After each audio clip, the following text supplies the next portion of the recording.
Hello friends, आज हम footprints without feet का फुल समरी करेंगे। क्या कोई आदमी अदृश्य हो सकता है?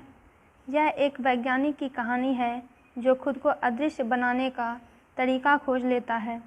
तो दोस्तों, आइए जानते हैं कि वह अपनी खोज का उपयोग करता है या दुरुपयोग करता है।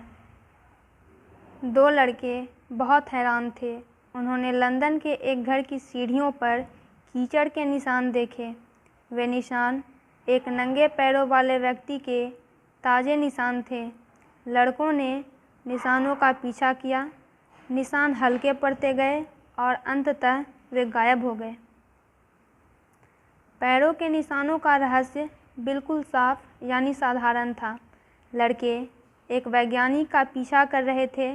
उसने अभी अभी खोज की थी कि मनुष्य के शरीर को किस प्रकार पारदर्शी यानी ट्रांसपेरेंट बनाया जा सकता है। ग्रिफिन एक महान वैज्ञानिक था। उसने यह सिद्ध करने के लिए कि इंसानी शरीर को अदृश्य कैसे बनाया जा सकता है, बहुत से प्रयोग किए। अंत में उसने कुछ दुर्लभ दवाइयों को निगल लिया और उसका शरीर पारदर्शी बन गया। वह एक अराजक व्यक्ति था। उसका मकान मालिक उसे नापसंद करता था और उसने उसे बाहर निकालने का प्रयत्न किया। बदला लेने के लिए ग्रिफिन ने उसके मकान में आग लगा दी। यदि लोगों की दृष्टि में अदृश्य होने के लिए उसे सभी वस्त्र उतारने पड़ते थे, वह एक बेघर, वस्त्रविहीन आवारा बन गया था। उसके पास पैसे नहीं थे। वह चलता तो अपने पैरों के निशान छोड़ते चला जाता था। हवा बहुत ठंडी थी। ग्रिफिन नंगा था। गलियों में इधर उधर भटकने के बजाय वह गर्मी प्राप्त करने के लिए लंदन के एक स्टोर में घुस गया। उसने कपड़े और भोजन का मुफ्त में आनंद लिया। उसने स्वयं को वहाँ गर्म कपड़ों से परिपूर्ण किया। वह स्वयं पूर्ण रूप से जूतों, लंबे कोट और हैट से परिपूर्ण सुसज्जित हो गया। कपड़े पहनने के बाद वह दिखाई देने लगा। उसने एक किराने के स्टोर से ठंडा मांस, कॉफ़ी, मिठाइयाँ और शराब का सेवन किया। वह रजाइयों के ढेर के ऊपर सो गया। वह तब तक नहीं जागा जब तक स्टोर में काम करने वाले सहायक अगली सुबह वहाँ आ नहीं गए। जब वे उसके समीप आए, वह घबरा गया और भागने लगा, किंतु पूर्ण रूप से नंगा होने की स्थिति में ही वह अदृश्य हो सकता था। इसलिए उसने सारे नए कपड़े जो अभी अभी प्राप्त किए थे उन्हें उतार फेंका। जनवरी की ठिठुराती ठंड में वह एक बार फिर नंगा हो गया। वह शीघ्रतापूर्वक ड्ररी लेन आया, जो कि थिएटर संसार का एक केंद्र था।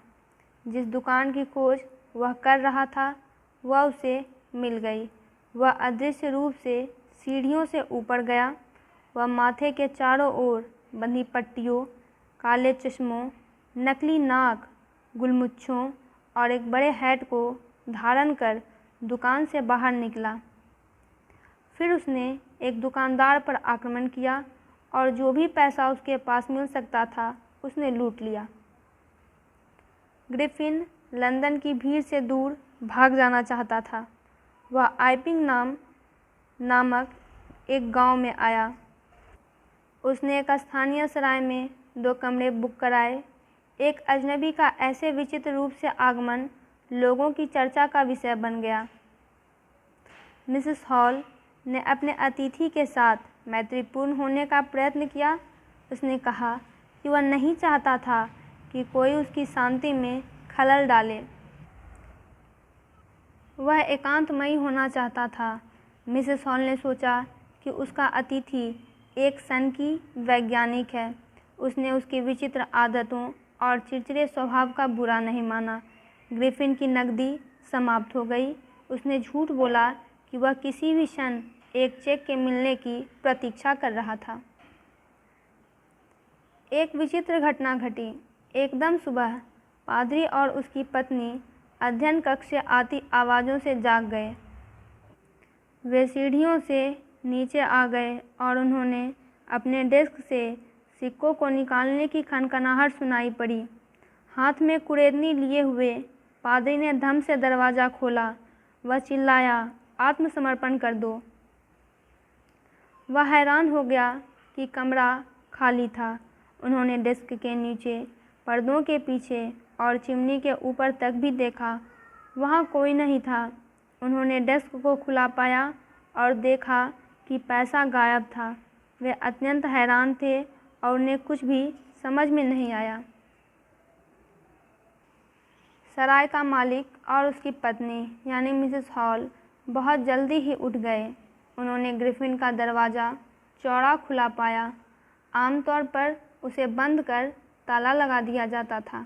उन्होंने इधर उधर झांका, लेकिन कोई भी व्यक्ति दिखाई नहीं पड़ा। उन्होंने देखा कि ग्रिफिन के कपड़े और पट्टियाँ इधर उधर पड़ी हुई है।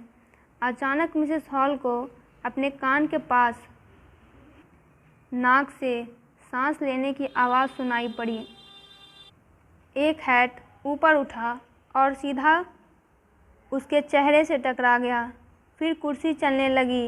वे डर के मारे पीछे मुड़कर भागे। कुर्सी ने दोनों को कमरे से बाहर धकेल दिया। फिर उनके पीछे धम से दरवाज़ा बंद हुआ और उसमें ताला जड़ गया। मिसेस हॉल सीढ़ियों से लगभग गिर ही गई और रोने लगी।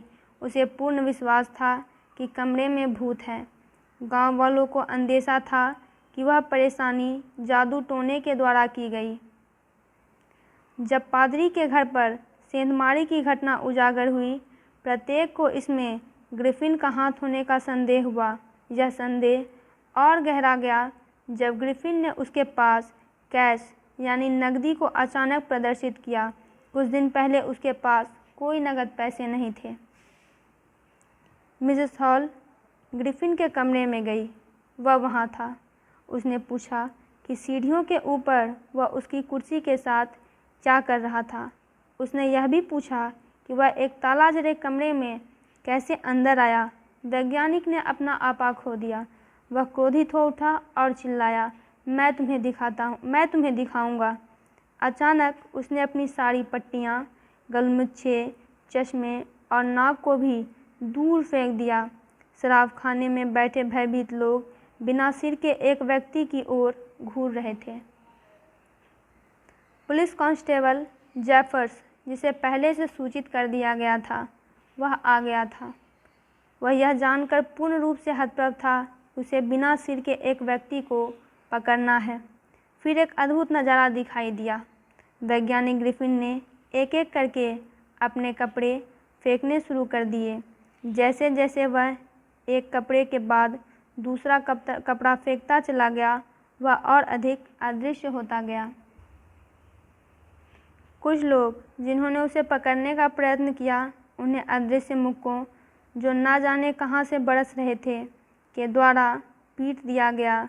अंत में जेफर्स को बेहोश कर नीचे गिरा दिया गया। घबराए और उत्तेजित लोग चिल्ला रहे थे, उसे पकड़ो। ग्रिफिन अब अदृश्य और आज़ाद था।